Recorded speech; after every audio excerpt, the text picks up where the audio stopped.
This is Motoring Today, the Philippines' premier and longest-running weekly motor news and features TV and online magazine. Welcome to our annual year-end special on the year that was in motoring. I'm Ray Louie Gamboa. And I'm Susie Gamboa. 2022 is the year that authorities began easing restrictions more and more, partly because the COVID-19 cases seem to have plateaued somewhat. But perhaps it's all about the government wanting to force a return to normalcy and allow the economy to breathe more freely and keep from stagnating. This also meant the return of the perennial problems that plagued motoring and commuting during pre-pandemic times. The year also saw authorities and the private sector intensify efforts pushed through with projects, policies, and plans to recover from the effects of the pandemic and thrive in the new normal. Please stay with us as this special edition of the year that was in motoring will review month by month and quarter by quarter government and private sector efforts to further reopen the economy and how this affected us as motorists, commuters, transport operators.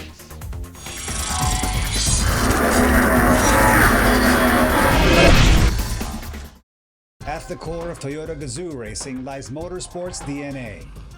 Combine that with the Philippines' best-selling sedan, you get the Vios GRS. Its black accent details and aero kit upgrade capture the feel and excitement on the track, and the 10-speed CVT that exudes the TGR competitive spirit.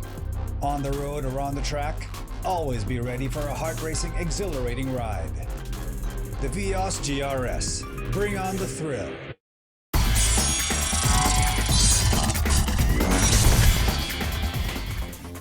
Welcome back to our year-end special on the year that was in motoring. At the start of 2022, authorities began stepping up projects that will help mitigate the effects of an easing of restrictions, traffic congestions, and the rise in demand for public transport. And the private sector, particularly tollway operators, looking to fast-track projects that will make motoring all the more safe and enjoyable, and commuting more accessible and convenient. The year 2022 started inauspiciously with a surge in COVID-19 cases in Metro Manila, after restrictions were eased during the holiday season just passed, prompting the Department of Transportation to direct operators in transport terminals in the National Capital Region to impose tighter health protocols. The Land Transportation Office Central Office was heavily affected by infections that it was forced to temporarily suspend operations at the beginning of the year. But the suspension was short-lived. The LTO urged those applying for new or renew expiring licenses to use its Land Transportation Management System, or LTMS, to minimize their face-to-face exposure in the various LTO offices.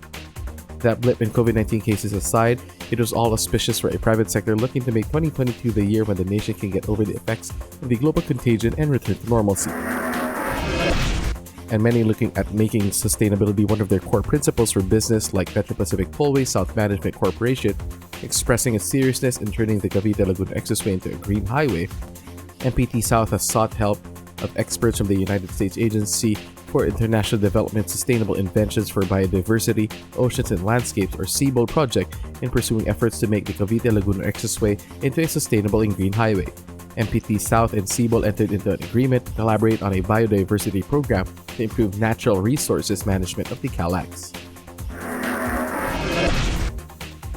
NLEX is not about to rest on the laurels of 2021 accomplishments, but is looking forward to starting and completing more expansion and improvement projects in 2022. These projects include the NLEX C5 Link Mindanao Avenue Carino Highway section, the Candaba 3rd Viaduct, and NLEX Connector. The New Year saw road repair projects resuming after long holiday celebrations. The Department of Public Works and Highways closed off southbound portions of Rojas Boulevard to repair the damaged box culvert in front of the Libertad pumping station in Pasay City. The MRT3 continued to upgrade its fleet of light rail vehicles in operation.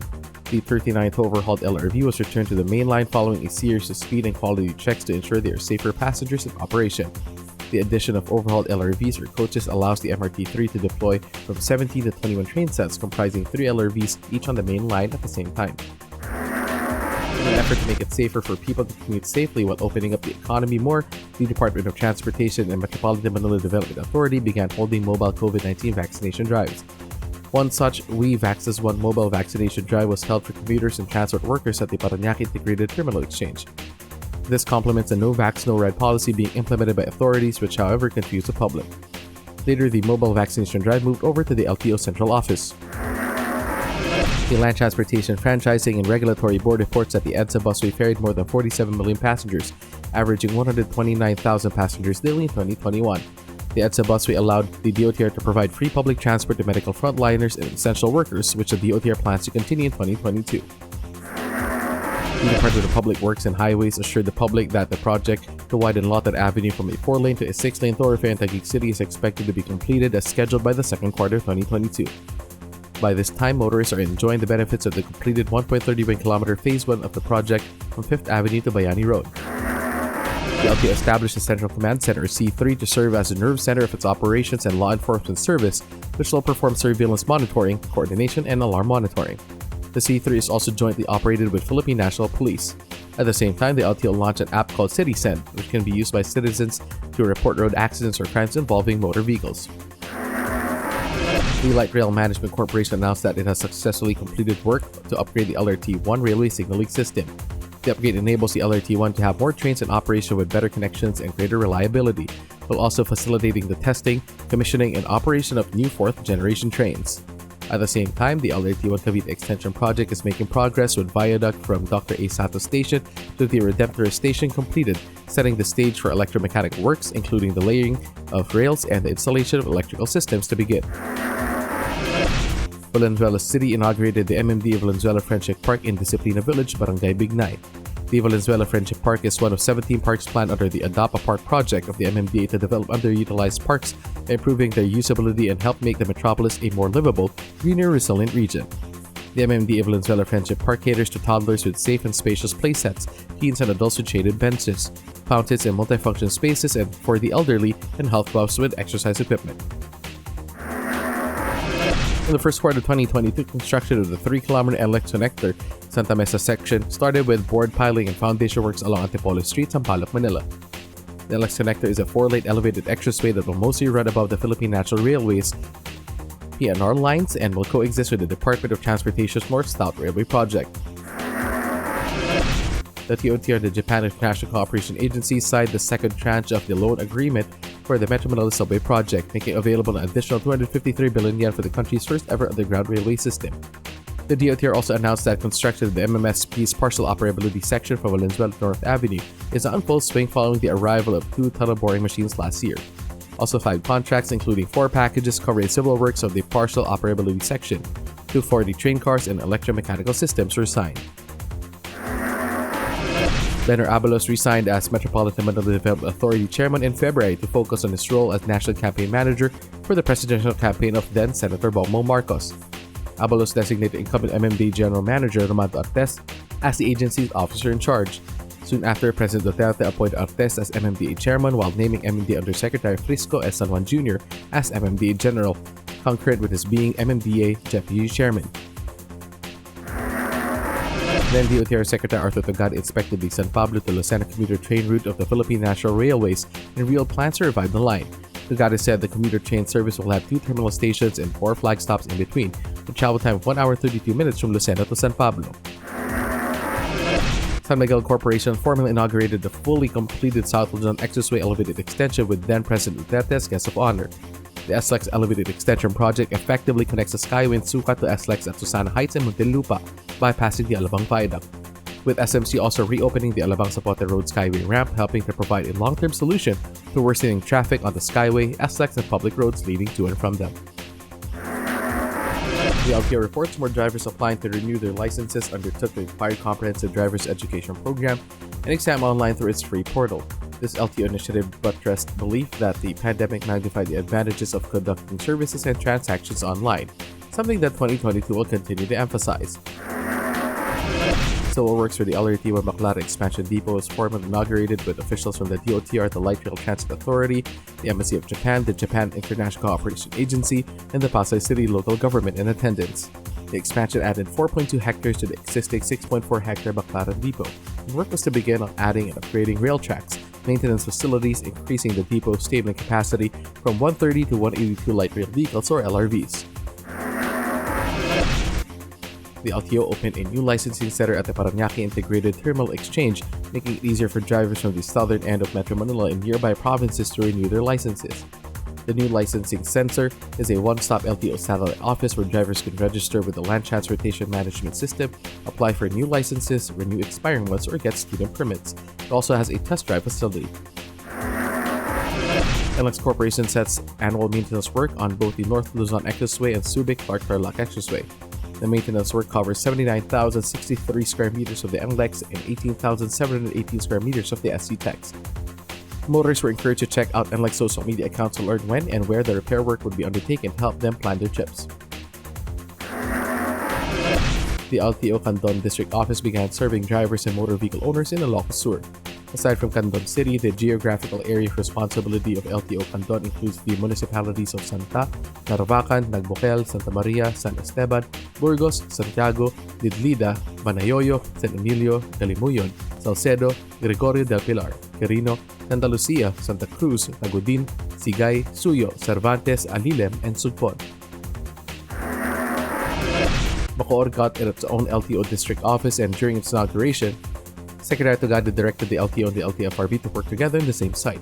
Tugade envisioned the LTO Bacoor District Office to be a central hub for the needs of motorists, vehicle owners, and transport operators with its own driving school and motor vehicle inspection center. LTO Chief Edgar Galvante led the inauguration of the new LTO District Office in Lipa, Batangas with Senate Pro Tempore Ralph Recto as guest of honor. Housed in a 3-story building, LTO Lipa features centralized air conditioning, an organized record station, digitized system for processing applications and licensing, spacious waiting areas, large examination room, as well as an extended test driving area. The first quarter of the year saw alert levels defining health restrictions in various areas and regions being lowered. The National Capital Region 1 was placed on Alert Level 1, which meant public transportation now operated at 100% capacity. The LTFRB moved to meet the expected rise in demand for public transportation under Alert Level 1 by opening 71 more routes to be plied by 8,729 public utility vehicles in March. The Metro Rail Transit 3, the Philippine National Railways, and light rail transit lines began operating at 100% capacity. While operating at 100% capacity, the rail transport providers were reminded to continue strict enforcement of health and safety protocols mandated inside trains, stations, depots, and other facilities. In March, Secretary Art Tugade inspected work being done on the Common Station and announced it will be fully completed and operational by July 2022. The Common Station will interconnect 3 existing rail line transits, the LRT-1, MRT-3, and MRT-7, as well as the future Metro Manila subway. The MRT-3 successfully ran a 4-car train on its main line in dynamic testing to assess its safety, ride comfort, and stability against derailment. The MRT-3 plans to boost running capacity by using 4-car trains following the completion of its rehabilitation and upgrade works conducted by maintenance provider Sumitomo MHI TSP. The DOTR and the PNR unveiled the first of the 13 8-car train sets ordered from the Japan Transport Engineering Company and Sumitomo Corporation for the North-South Commuter Railway System. The DOTR also signed new contracts for 38 more 8-car train sets or 304 train cars for the NSCR system that will see a commuter train service from Mabalacat, Pampanga to Calamba in Laguna. The continuing rise in fuel prices prompted the LTFRB to grant fuel subsidies in the amount of 6,500 per unit to BFE operators and drivers who have signed for the Pantawid Pasada program. The Pantawid Pasada program was first established as one of many initiatives undertaken by government to help the transport sector, drivers, and operators to overcome the effects of the COVID-19 pandemic. The LTFRB also moved to get more PUV drivers and operators to get registered for the fuel subsidy program. The LTFRB denied the petition of transport groups to increase the minimum fare on public utility jeepneys and buses by at least 1 peso.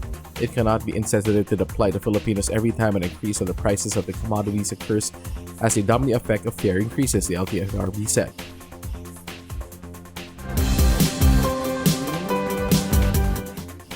The first 3 months of the new year saw the government and the private sector, singly or in partnership with others, set plans in motion that would benefit motorists and commuters amid a lingering pandemic and for a future without it. What happened in the next quarter? Stay with us to find out after this break.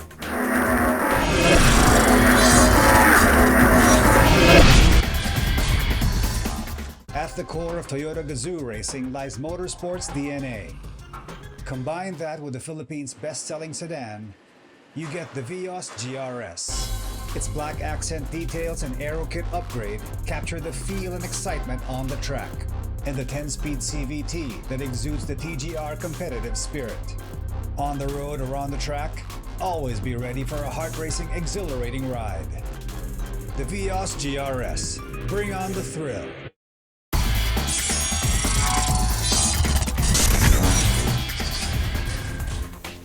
Welcome back to our year-end special on the year that was in motoring. The first quarter of 2022 was mostly about road infrastructure, constructing new or repairing old, railway projects, maintaining and improving existing ones, and planning new. The next is particularly busy with more of the same, plus authorities looking for ways to ease traffic congestion and make life easier for motorists and commuters.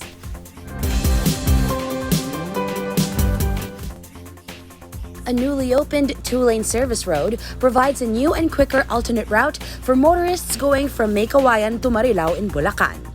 The new service road draws vehicles off from the main May Kawayan-Marilao corridor as it bypasses the busy MacArthur Highway and other congested thoroughfares.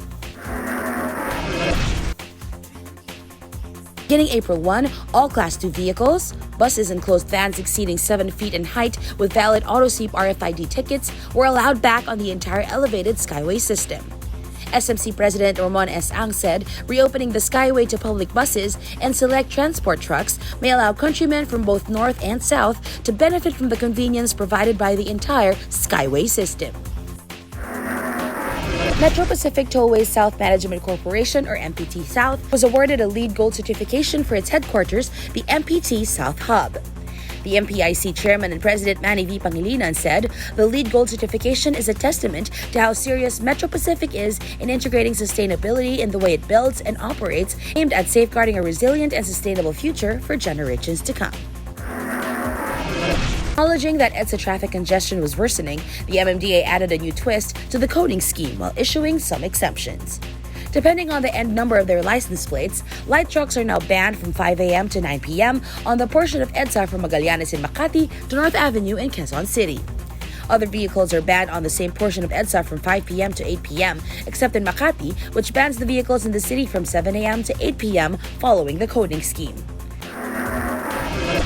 More people traveling with the COVID-19 alert levels down to 1 in Metro Manila and most regions in Luzon, the Metro Pacific Tollways Corporation intensified efforts to make it safer and more convenient to travel on its expressway during Holy Week. The Safe Trip Mo Sagot Ko Motorist Assistance Program saw increased deployment of patrol crews, traffic marshals, security team, and toll plaza personnel to ease congestion and ensure safety while providing immediate assistance to motorists in need. LTO began using its second automated plate-making machine to produce motorcycle license plates. The new plate-making machine can manufacture 450 motorcycle plates per hour and produce 158,400 motorcycle plates a month, with personnel working on 2 8-hour shifts daily. Transport Secretary Tugade said the second plate-making machine will help address the backlogs in the issuance of license plates for motorcycles. With elections set for May, Angkas invited candidates for senators to what it called the Angkas Safety Fiesta, which was attended by around 3,000 motorcycle owners and riders. At the fiesta, aspiring senators were asked about the plans they have that would benefit riders and bikers. It was a chance for senators to seek votes from the motorcycle riding sector, which, by sheer numbers alone, can be a potent political force if properly harnessed. LTO signed a Memorandum of Understanding with Imagine Law to assist local government units in enacting and enforcing speed limit ordinances. The LTO and Imagine Law had been conducting training at 709 LGUs in 13 regions while providing technical assistance for enacting speed limit ordinances. As of last count, 34 cities and municipalities have enacted speed limit ordinances complying with guidelines set under Joint Memorandum Circular Number or JMC 2018-001 issued by the DOTR, the DPWH, and the Department of Interior and Local Government. Vehicle Inspection Centers Operators Association of the Philippines, or VICOAP, began a partnership with Project CARES Incorporated to promote road safety. VICOAP launched VICOAP CARES RS10P to raise awareness for road safety and vehicle ownership among personnel and staff of private motor vehicle inspection centers. VICOAP also expanded its road safety awareness programs to communities outside its organization and members. Under Alert Level 1, supply is not meeting the demand for more public transport in Metro Manila, causing many commuters to be stranded in major thoroughfares. This was especially true on the Commonwealth Litex area in Quezon City, which saw hundreds of stranded commuters on a daily basis. The MMDA came to the rescue, deploying buses as well as military trucks to ferry passengers for free from Commonwealth Litex to the Welcome Rotonda from 5 a.m. to 8 a.m. At the same time, the MMDA sought meetings with transport authorities and other agencies to come up with a long-term solution to the problem of lack of transport. 2022 saw more mobile apps to help motorists plan trips or work around traffic congestion. One example is the MPT Drive Hub launched by the Metro Pacific Tollways Corporation.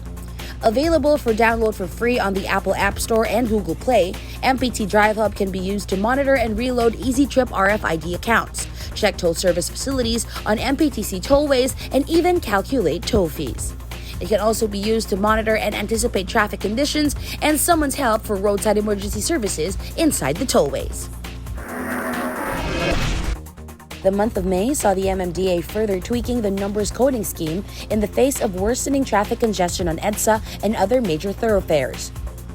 In essence, depending on plate number endings, vehicles are banned on EDSA and other major thoroughfares at certain hours on 2 days of the workweek. The MMDA also suggested people buying second vehicles can only have same end numbers of their first vehicle. Motor vehicle owners were certainly not happy about the tweaks and the suggestion. 6 bus companies stopped deploying buses from Pampanga to Metro Manila during daytime following a directive from the MMDA that said provincial bus operators can only use their private bus terminals in the metropolis from 10 p.m. to 5 p.m., another solution to traffic congestion.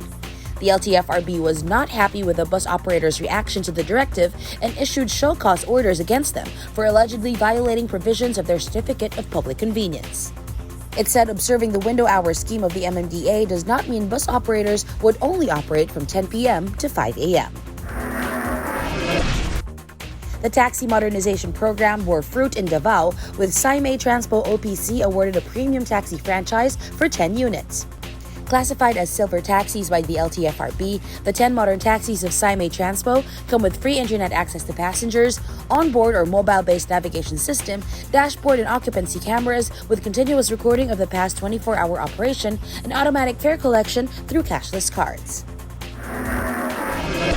NLEX Corporation continues to seek more ways to extend its tollways in the second quarter of 2022. One proposal is the NLEX Cavitex Port Expressway Link, which sees to link the NLEX to the Cavitex. The project covers 3 sections: the 5.7 km C3 road to Anda Circle, the 4.8 km connection from Cavitex to Buendia Avenue, and the 4.6 km Buendia Avenue to Anda Circle. The NLEX met with the Toll Regulatory Board and to express its readiness to implement the C3 Anda Circle section of the NLEX Cavitex Port Expressway Link. In May, the government added more routes, Routes 38 and 39, to the Libreng Sakay program for healthcare workers and APORs or authorized persons outside residence. Route 38 starts out at the North Luzon Express Terminal and heads toward Araneta Center in Cubao and back. Route 39 starts at the same North Luzon Express Terminal and takes passengers to the Parañaque Integrated Terminal Exchange or PITX and back. The DOTR Undersecretary Tugade continued to facilitate railroad projects even ahead of the elections that is expected to see a change in administration. One being pushed is the PNR Clark Phase 1 project, which saw structural work completed on the Balagtas Station, a key component of the North-South Commuter Railways project. The DOTR said the completion of the Balagtas Station showed that significant progress continued to be made on the railway project, even with only a couple of months left in the present administration. Motorists in Cebu and Mactan began enjoying the benefits of the 8.9-kilometer Cebu-Cordova Link Expressway, or CCLEX, which includes the longest and tallest bridge in the country in the second quarter of 2022. The CCLEX, which connects Cebu City to Cordova Town across the Mactan Channel, was formally opened to motorists at the end of April. Following the completion of the CCLEX, Metro Pacific Investments Corporation, or MPIC, announced that 5 more major tollways would be completed by 2023, including the following: the 1.2-kilometer Manila-Cavite Expressway, or Cavitex Segment 4 extension for 2.2 billion, the 7.7-kilometer Cavitex C5 South Link worth 14.5 billion, the 2-kilometer North Luzon Expressway to C5 North Link for 1.6 billion, the 15.7 billion NLEX South Luzon Expressway Connector Road, and the 25 billion Cavite-Tagaytay-Batangas Expressway project. More segments of the Cavite-Laguna Expressway were conducted and completed by the second quarter of 2022, with another section, the Silang to Silang East, or subsection 4, said to be operational to motorists by the end or fourth quarter. The 35 billion peso 45-kilometer Calax project seeks to link the South Luzon Expressway to the Manila-Cavite Expressway, or Cavitex, and comprises 8 subsections. Already, subsections 6, 7, and 8 of the Calax from the Mamplasan Interchange to Santa Rosa, which included the Laguna Boulevard and the Laguna Technopark interchanges, were already complete and open to motorists. The LTO announced that the driver's license would get a new design. The new driver's licenses would have pearlized white theme but will retain the same security features as the old licenses. The new driver's license cards will be made of durable polycarbonate material and equipped with 32 security features. The Light Rail Transit Corporation filed a request for arbitration with the International Chamber of Commerce over disputes with the DOTR and its attached agency, LRTA, which granted the 32 concession agreement for the LRT-1. The LRTC is seeking to recover around 2.67 billion in compensation for losses resulting from delays in the implementation of fare adjustments in 2016, 2018, and 2020, as stipulated in this concession agreement. In the last few weeks in office, Transportation Secretary Tugade signed the contract package worth 17.75 billion pesos awarded to Tokyo Tabishima Megawide Joint Venture, or TTM JV, for Phase 1 of the Metro Manila Subway. The contract package awarded to TTM JV covers, among other things, the construction of 2 subway stations, Ortigas North and South, as well as tunnels. In May, the Manila-Cavite Toll Expressway, or Cavitex, and the North Luzon Expressway, or NLEX, began charging the new toll rates approved by the TRB. At the Cavitex, Class 1 vehicles, regular cars and SUVs, are now charged 33 pesos from the previous 25 pesos. Class 2 vehicles, buses and small trucks, 67 pesos from 50 pesos, and Class 3 vehicles, 100 pesos from 75 pesos. The TRB also approved new toll rates at the NLEX by 2 pesos per kilometer at the open system and the 34 centavos per kilometer in the closed system. However, public utility jeepneys under the NLEX Pasada and Super Card discount and rebate programs will continue to enjoy the old rates.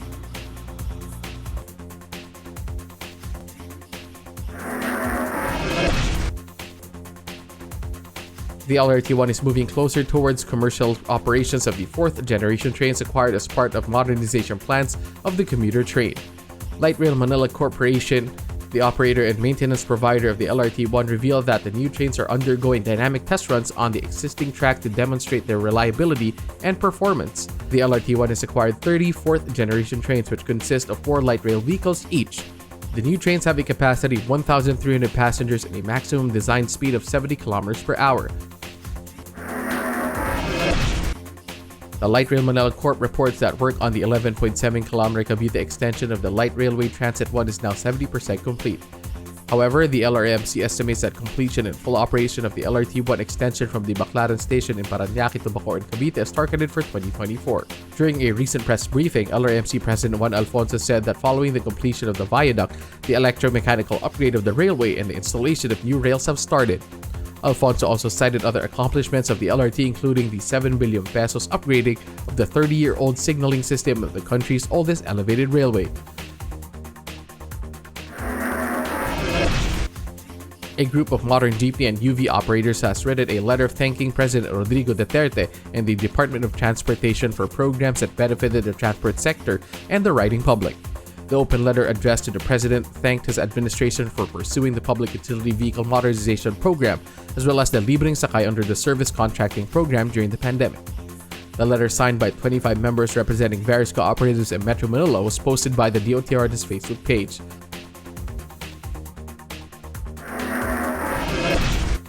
Before June ends, the Philippine National Railways will begin operating a commuter train service between San Pablo in Laguna and Lucena in Quezon.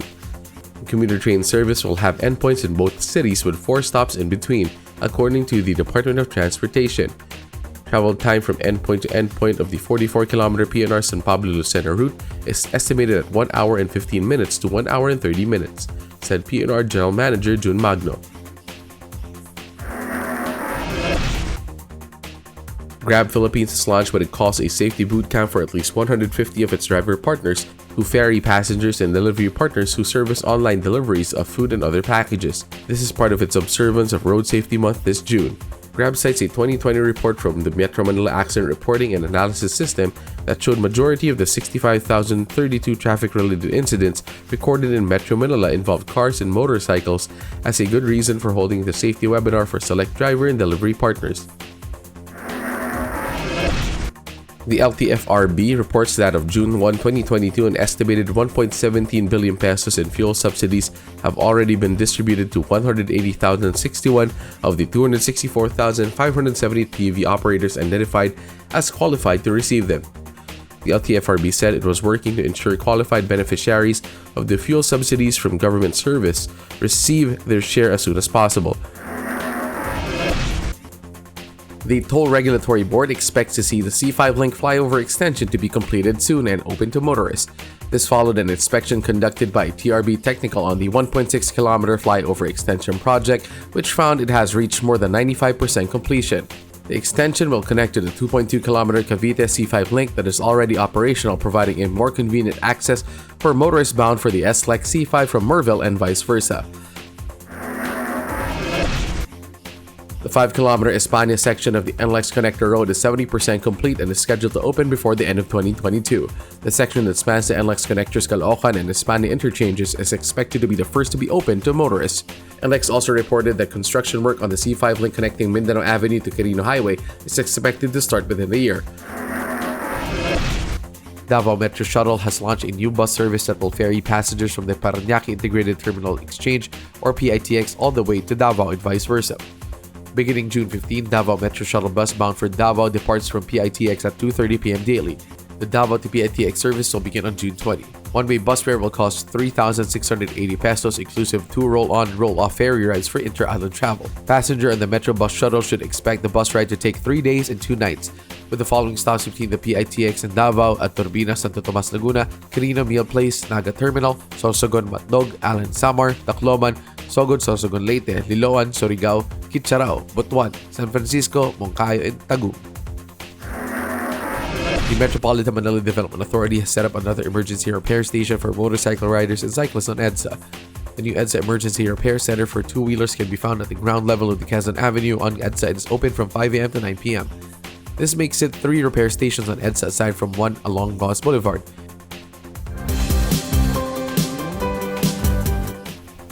The second quarter of 2022 is backdropped by the presidential elections and an administration wishing to highlight its accomplishments before making another set of officials take over.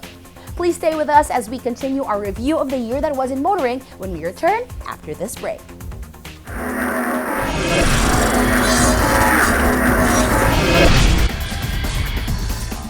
At the core of Toyota Gazoo racing lies motorsports DNA. Combine that with the Philippines' best-selling sedan, you get the Vios GRS. Its black accent details and aero kit upgrade capture the feel and excitement on the track, and the 10-speed CVT that exudes the TGR competitive spirit. On the road or on the track, always be ready for a heart-racing, exhilarating ride. The Vios GRS. Bring on the thrill. Life comes at you fast. If you're brave enough, drive right back at it. Brave the big city or the great outdoors. Brave the carpool or the extra cargo. Brave the unexpected with Honda Sensing. Brave the long road with fuel efficiency to reach your destination. The all-new Honda BRV. Brave the next level.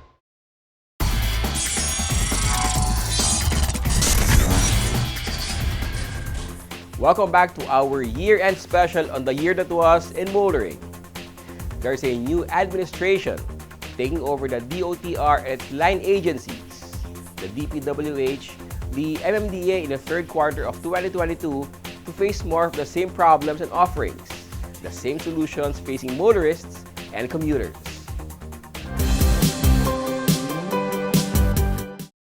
The MMDA established a free charging station for e-scooters and e-bikes at the new MMDA head office building in Barangay Ugong, Pasig City. Powered by solar panels, the charging stations has 6 220-volt outlets and will be open from 6 a.m. to 7 p.m. daily. Traffic congestion continues to get worse in the third quarter of 2022, and it hasn't helped any by continuing repairs on road and bridge infrastructures. The southbound lane of the EDSA Timog flyover in Quezon City was closed to traffic for a few weeks of reconstruction and repair. The MMD and local officials identified alternate routes to avoid the inevitable traffic congestion.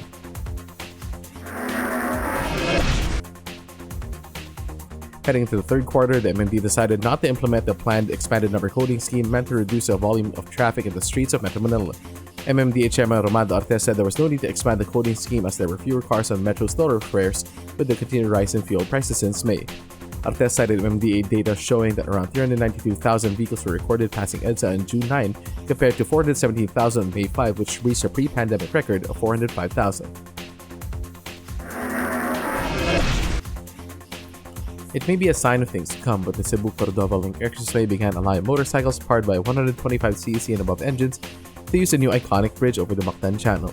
Motorcycles were given designated lanes at the CC Lex marked out by blue lines and a 40 km/h speed limit on the main bridge and curves and 60 kph on the causeway, and no overtaking allowed. The MMD and the LTO signed a memorandum of agreement to interconnect respective data systems and improve sharing of information on motorists and vehicles involved in traffic violations and apprehensions. The objective of the LTO MMDA System Interconnectivity Project is to allow daily data sharing between the MMDA's data systems and the LTO's Land Transport Management Systems or LTMS.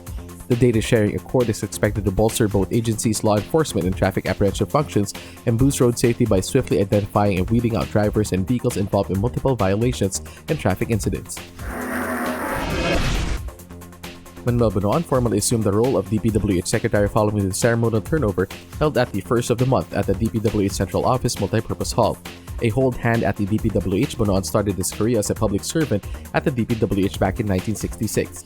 He retired as a Senior Undersecretary in 2010 and joined SMC Tollways Corporation, which is engaged in the construction, management, and operation of the expressways.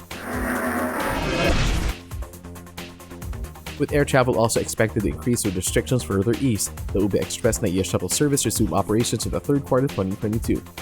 Ube Express premium point-to-point buses began providing scheduled services from Araneta and Cubao to the 4 terminals of the Ninoy Aquino International Airport. PTP shuttle services were also made available between Robinsons Place, Manila and the NAIA Terminals 1 and 2 and 3 and 4.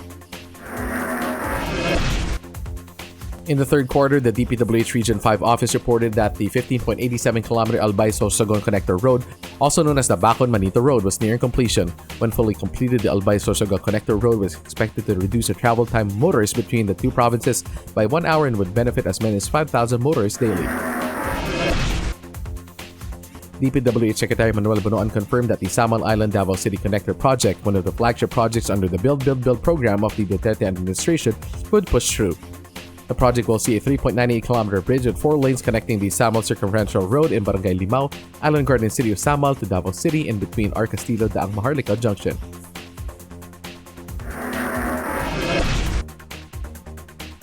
Heading back to the south of Metro Manila, the Cavite Laguna Expressway said the Silang Interchange would be open to motorists by year-end.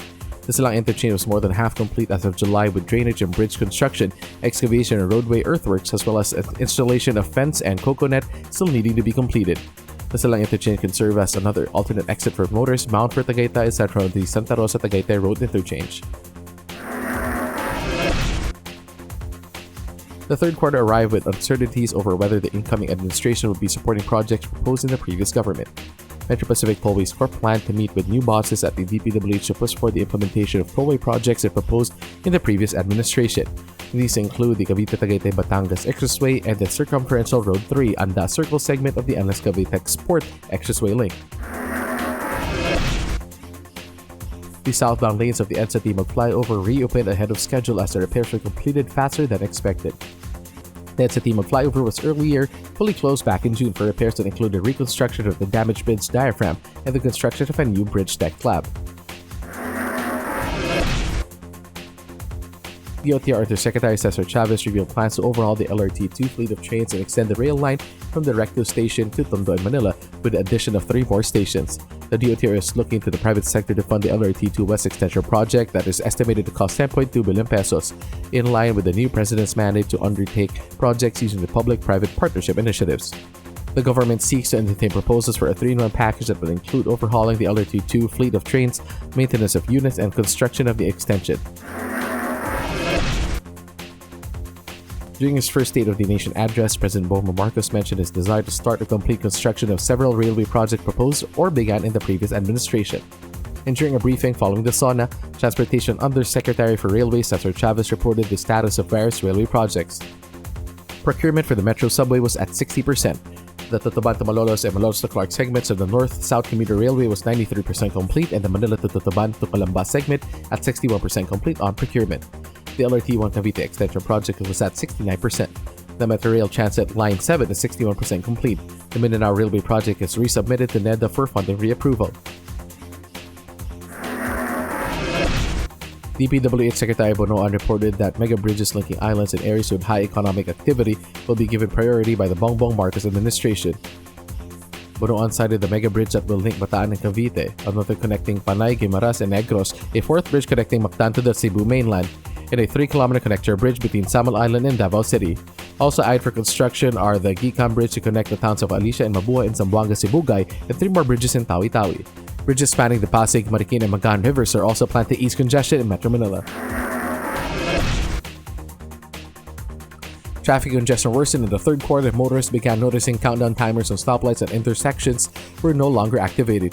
The MMD said that this was because it was shifting to an adaptive signaling system to better manage traffic flow at intersections. The system uses detectors or sensors to determine traffic flow at intersections and adapt the light changes accordingly.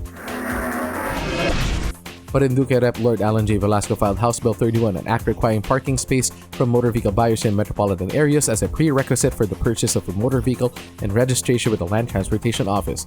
Velasco said the bill seeks to deter the proliferation of vehicles occupying the roadsides or sidewalks, worsening congestion in the streets.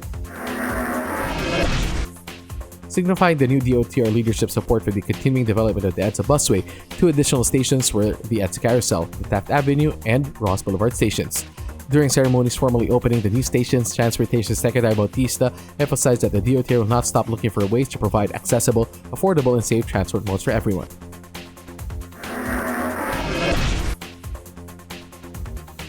With more and more schools expected to reopen with face-to-face classes, the LTFRB issued Memorandum Circular 2022-066 that allows school shuttles and buses with active Certificate of Public Convenience or Provisional Authority to operate anew.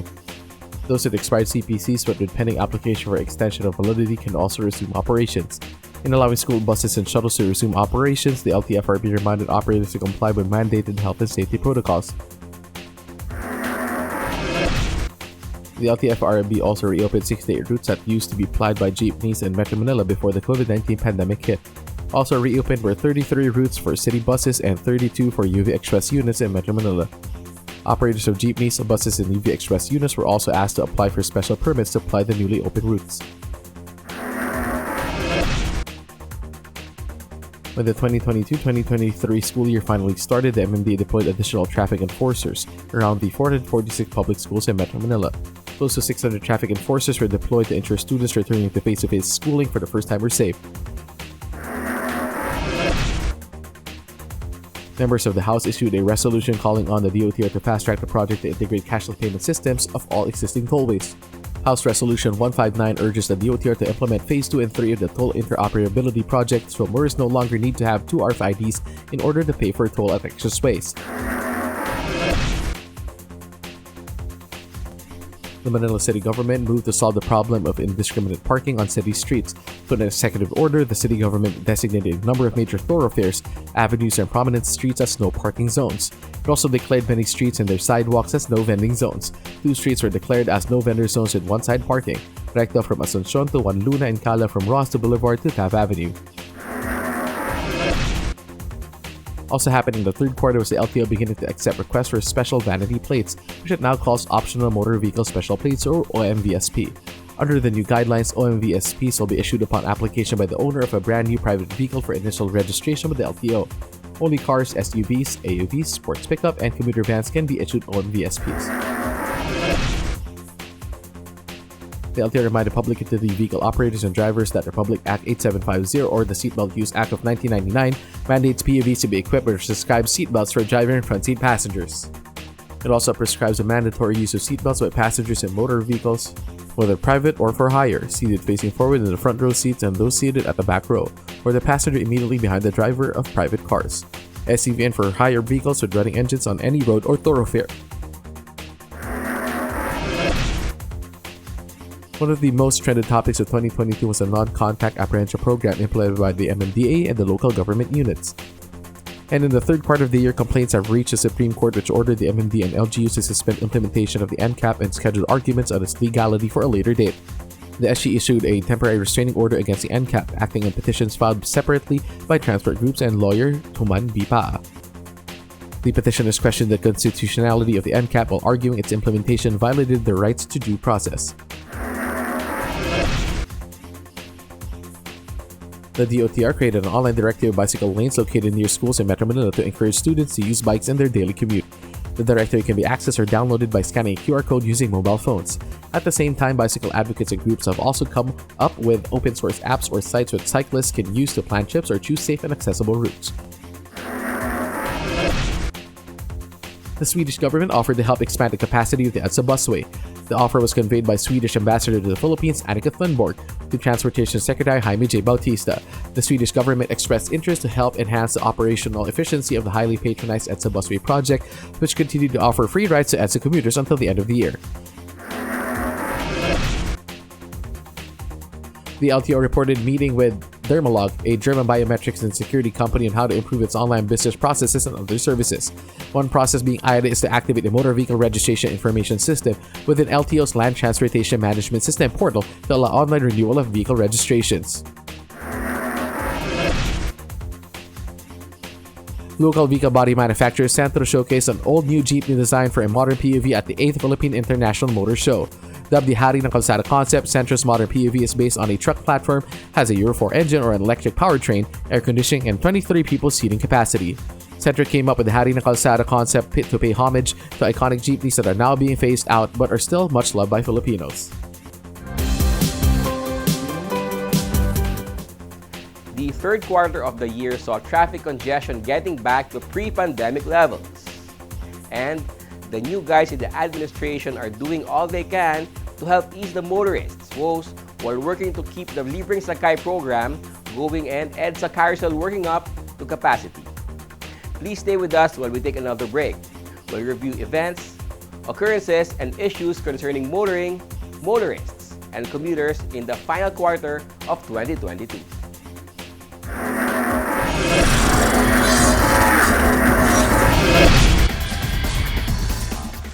Kung ika'y naghahanap ng truck na game sumabak, Travis ang asahan sa maraming haputan. Kayang cargo, 1,660. Kayang cargo, no problems on delivery. Kayang cargo, 1,660. Kayang cargo, no problems on delivery. Travis, ta-ta-ta-ta, Travis, ta-ta-ta-ta, Travis, ta-ta-ta-ta, Travis, ta-ta-ta-ta, Travis, ta-ta-ta-ta, Travis, ta-ta-ta-ta, Travis. Transcend your business with the Isuzu Travis. Inquire now at any Isuzu dealership near you.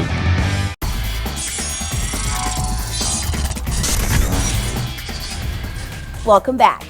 Thank you for staying with us as we review the final 3 months of 2022, the third year of a pandemic that may be finally going away, but leaving us with our perennial motoring problems. Beginning October 4, public utility jeepneys, public utility buses, taxis, and transport network vehicle service units will be charging higher fares. The minimum fare for the first 4 kilometers is 12 pesos for traditional PUJs, 14 pesos for modern PUJs. After the first 4 kilometers, 1 peso and 80 cents per kilometer will be charged on traditional PUJs, 2 pesos and 20 cents per kilometer on modern PUJs. On the weekend before new fares were to take effect, and even on the day itself, Land Transportation Franchising and Regulatory Board offices were deluged by PUV operators seeking to get the new fare matrix. PUVs need to get the matrix in order to charge the higher fares taking effect on October 3. Without the matrix, PUVs will be fined from 5,000 to 15,000 pesos for charging the new fares. The LTFRB expected last-minute applicants for the fare matrix and open shop on the weekend before October 3 to accept applications. The LTFRB had started urging PUV operators to submit requirements for getting the new fare matrix at least 2 weeks before the new fares were to take effect. There is no allocation for the Public Utility Vehicle Modernization Program or PUVMP in the proposed 167 billion peso 2023 budget for the Department of Transportation. This was learned during the recent hearings conducted by the House Committee on Appropriations. Answering questions from members of the House, DOTR Undersecretary Mark Stephen Pastor said the department had proposed to allocate 778 million pesos for the PUVMP. However, the National Expenditure Program for 2023 presented by the Department of Budget and Management to Congress does not include any allocation for the PUVMP. Members of the House, including Kabataan Party List Representative Raul Manuel, were reportedly surprised by the revelations, especially since the DOTR itself had said it was eyeing to increase the number of modern PUVs, now placed at 5,300 by 50% next year. The 32-kilometer Bataan-Cavite Interlink Bridge project initiated in the previous administration is being pursued by the new administration. In a report to Department of Public Works and Highway Secretary Manuel Bonoan, Senior Undersecretary Emil Sadain said the detailed engineering design for the Cavite-Bataan Bridge is expected to be completed by the first quarter of 2023. The bridge project includes the construction of 2 cable-stayed navigation bridges on either side of Corregidor Island, the North Channel Bridge connecting to Bataan and the South Channel Bridge connecting to Cavite. Timers are now installed at 13 loading and unloading bays of the EDSA busway. The Department of Transportation says this is to ensure efficient movement of buses and transport of passengers. Timers feature 3-aspect signal lanterns, 2-digit timers, pole lighting, and traffic signal controller with detector cord and loop detectors. According to the DOTR, buses stopping at the EDSA busway stations will be allotted 30 seconds each to unload and load passengers. The timer will reset after each bus leaves. The dream of Metro Manila finally getting a modern subway system is now closer to reality. Groundbreaking rights were held for the construction of the Ortigas and Shaw Boulevard stations in the Metro Manila Subway Project. The ceremonies were led by President Ferdinand Marcos Jr. and Department of Transportation Secretary Jaime Bautista. The groundbreaking coincided with the closure of a portion of Meralco Avenue in Pasig City from Capitol Commons to Shaw Boulevard to pave the way for construction of the 2 subway stations which will be connected by a 3.4-kilometer long tunnel. The Metro Manila Subway will be the country's first underground railway system that will run 33 kilometers from Valenzuela City to Bicutan with 17 stations. The Asian Development Bank has signed 4 civil works contracts totaling $1.87 billion for the South Commuter Railway Project or SCRP. The SCRP will see the establishment of 55 kilometers of railroad tracks connecting Metro Manila to the province of Laguna. Construction of the commuter railway to the south is scheduled to begin in February 2023, with full operations expected to commence in 2029. The train service from Calamba, Laguna to Lucena and Quezon is back in operation. The Philippine National Railways has reopened the line with the maiden trip departing the Calamba station at 6:30 p.m. of October 8. The regular schedule of reopened commuter train service sees the first train leaving Lucena at 4:50 a.m., while the last trip from Calamba leaves at 6:30 p.m. The PNR said the service will have 9 flag makeshift stops: Pansol, Masili, Los Baños, College, IRRI, Tiaong, Candelaria, Lutucan, and Sariaya. The Metropolitan Manila Development Authority is considering to designate an exclusive lane for motorcycles on Commonwealth Avenue in Quezon City. This was revealed by MMDA Acting Chairman Carlo Antonio de Mayuga III during a consultation workshop held with various transport and motorcycle riding groups, government agencies, the academe, and other stakeholders. De Mayuga also reported that vehicular volume on EDSA has exceeded pre-pandemic levels, with a daily average of 410,000 vehicles compared to 405,000 recorded before the pandemic.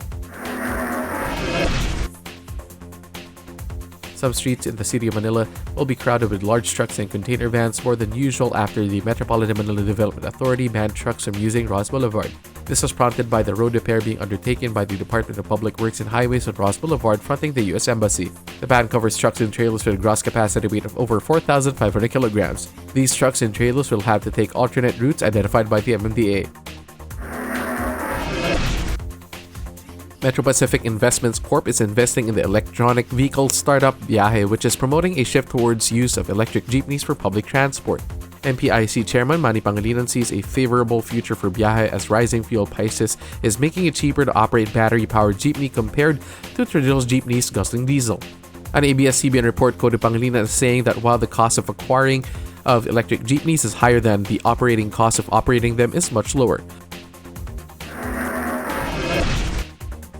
The Department of Transportation is stepping up support for the electrification of public and private transport. At the 10th Philippine Electric Vehicle Summit, DOTR Road Transport Undersecretary Mark Steven Pastor said that the department was working with the Departments of Energy and the Trade and Industry on the comprehensive roadmap for the electric vehicle industry, or CREVI. The CREVI will ensure provisions and implementing rules and regulations of Republic Act 11697 or the Electric Vehicle Industry Development Act are effectively implemented, Pastor said. The Light Rail Transit Authority is studying the feasibility of extending the Light Rail Transit Line 2 by 3 more new stations toward the east from its present endpoint in Masinag. This is in addition to plans to extend the LRT2 to the west from its present endpoint at Recto Avenue in Manila. It will also reveal that the LRTA was pushing through with the 10.2 billion peso LRT2 West Extension project with the government funding from the General Appropriations Act. The Department of Transportation has reported that ridership on the EDSA busway hit an all-time high in October 2022, peaking at 404,010 people on the 24th of the same month this year. The EDSA busway also set a record of 351,531 average monthly ridership in October, the first time since the start of its operations in 2020. The DOTR also reports that since it began servicing its restricted route, the EDSA busway has ferried more than 130,238,608 passengers since the EDSA busway entered into service on June 1, 2020. 2 more contract packages for the 488.4 billion peso Metro Manila Subway Project, or MMSP, have been signed. Significantly, the contracts were signed in a ceremony held at Malacanang Palace with Department of Transportation Secretary Jaime Bautista saying majority of the contracts for the projects have now been awarded and construction of several sections are now in full swing. Signed was Contract Package 102 covering construction of the Quezon Avenue and East Avenue underground stations and tunnels to be undertaken by a joint venture of Nishimatsu Construction Company Limited and DM Kunsuni Incorporated. From December 1 to 30, 2022, the EDSA Carousel will be making free rides available to commuters 24/7. The Department of Transportation said this is in anticipation of transport woes and traffic congestion during the Christmas holiday rush. At present, the Libreng Sakay program of the EDSA Carousel is implemented only from 4 a.m. to 11 p.m. and is set to expire at the end of the year. Commuters no longer line up to take the EDSA Carousel buses curbside on EDSA at Ayala Station, Makati. They now have a more safe and convenient site to get on or get off from EDSA Carousel buses. Bay 1 of the EDSA Ayala busway station has begun operations at the A1 Ayala building on the corner of EDSA and Ayala Avenue. Only Bay 1 is operational at the moment, but all 3 bays will be operational by April of next year. When fully operational, the station can serve up to 300,000 passengers a day, with terminals serving southbound city buses and point-to-point buses to FTI, Alabang, Santa Rosa, Balibago, and Binyan. The contract to build a 3rd viaduct between the existing northbound and southbound causeways over the swampland between Pulilan and Bulacan in Apalit ng Pampanga is expected to award before the year ends. According to news reports, 3 bidders are vying to be awarded the 6 to 7 billion peso contract. According to NLEX Corp, aside from making travel safer and more convenient, the project, once completed, will translate to faster journeys as it will increase the maximum speed on the viaduct from 60 kilometers per hour to 80 kilometers per hour. The construction of the 3rd 5-kilometer causeway is expected to take at least 2 years. Meanwhile, the Candaba Viaduct is undergoing a 4-year rehabilitation plan to improve its efficiency and safety. The 23.3 billion NLEX SLEX Connector Road should be open to motorists by the first quarter 2023. The 8-kilometer 4-lane all-elevated connector road extends the North Luzon Expressway from Caloocan City to Santa Mesa and Manila and link up with Skyway Stage, providing a seamless link to the South Luzon Expressway. The 5.15-kilometer Section 1 of the NLEX-SLEX Connector Road from C3 Road on 5th Avenue to Espana Boulevard is already 90% complete, while the 2.75-kilometer Section 2 from Espana to PUP Santa Mesa is 22% complete. SLEX and Skyway operator SMC Infrastructure will be the one connecting the end of the NLEX-SLEX Connector at Santa Mesa to the Skyway Stage 3. The NLEX-SLEX connector is expected to provide better access to the Manila ports in North Harbor and the Ninoy Aquino International Airport as well as Clark Airport. It is also expected to decongest traffic at ground levels in Metro Manila, as cargo trucks will have an elevated round-the-clock alternative route free from truck ban. Travel time from SLEX Alabang to NLEX Balintawak is projected to be reduced to just 15 to 20 minutes from the present 1.5 to 2 hours. That was the final 3 months of 2022. Please stay with us as we wrap up this year-end special when we return after this break.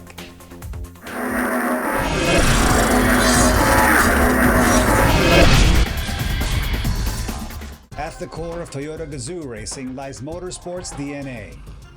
Combine that with the Philippines' best-selling sedan, you get the Vios GRS. Its black accent details and aero kit upgrade capture the feel and excitement on the track, and the 10-speed CVT that exudes the TGR competitive spirit. On the road or on the track, always be ready for a heart-racing, exhilarating ride. The Vios GRS. Bring on the thrill.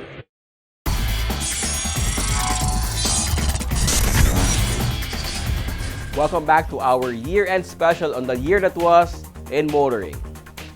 The year started out much as it did in 2021. The government, the private sector, and the public continued to adjust to restrictions aimed at curbing the spread of the COVID-19 contagion. Projects fast-tracked during the lockdowns, modernization programs aimed at providing a more efficient public transport and improving traffic elevated tollways, the subway project, light rail transit, and PNR rehab and extensions were continued in 2022. The Libreng Sakay program, the service contract program, measures aimed to providing transport for people returning to work and students going back to school, were maintained with the budget already allocated, even as a new administration took over in the middle of the year following the May elections. Government moved to further ease what are now called alert levels, allowing people back in malls, restos back to full capacity, and schools mandated to return to face-to-face classes. People reveled in the returned freedoms, but this also saw the return of past problems. This included traffic congestion and lack of public transport. The return of the so-called coding schemes to reduce the number of vehicles on major thoroughfares at certain hours did not help. Road closures prompted by infrastructure projects, including the Metro subway, more elevated tollways exacerbated traffic woes. The rise in the number of 2- and 3-wheel electric vehicles on major thoroughfares in the Metro, encouraged at the height of the pandemic, added to chaos on the streets. As the holiday season arrived, the word Carmageddon again trended, describing traffic in both at grade highways and the Skyway. A number of controversies also erupted, including the legality of the non-contact apprehension scheme being questioned before the Supreme Court. Bus and jeepney fares were raised, LRT fare increases were aired and denied. And all year long, fuel prices hurt motorists and public transport operators. Still, people are just happy to be freer to travel, freer to move around in the city, and to go motoring to the countrysides. And with that said, we'd like to end this year-end special with a wish and a prayer for a new year of more efficient, safer, and comfortable commute and happier motoring. On behalf of our dad, Butch Gamboa, and all of us here in Motoring Today and Sunshine Television, I'm Ray Louie Gamboa. And I'm Susie Gamboa. Here's wishing you all happy and blessed holidays and, of course, Happy motoring! Happy motoring!